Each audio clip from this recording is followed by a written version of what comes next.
Masks are now mandatory in indoor public spaces, on the TTC, and they're even required in common areas of condos. And many are looking to up their protection by using filters in their masks.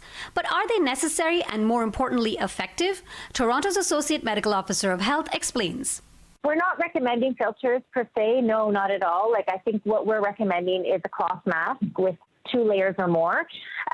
Interestingly, if you had made a cloth mask with 12 layers, it would be as good as a surgical mask. So, the added layers help with added protection. So a filter is a piece of paper that you could put within the mask. It actually adds another layer. And so most cloth masks are, say, 2 layers.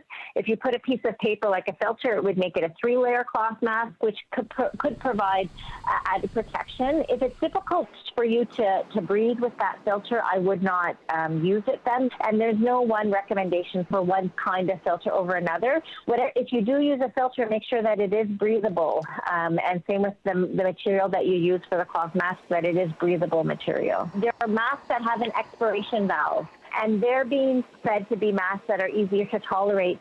But I want our viewers to know that those masks actually are not protective. They do not keep your germs to yourself because they have a valve. It's essentially a hole.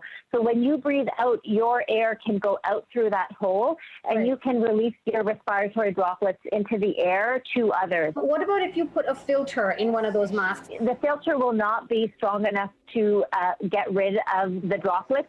It might be able to filter dust particles, for example, but some small droplets will still be able to escape from the filter. And so you're still better having 2 layers rather than a filter. And that's why we're not recommending those. In this week's Ask Me Anything session, Dr. Vinita Dubey also addressed several concerns about sending kids back to school, as well as safety while dining indoors in restaurants. For the full chat, you can go to our websites citynews.ca and 680news.com. Point your phone camera to the code on the screen you see right now, and a link will pop up to take you directly to that article. For City News, I'm Dilshad Burman.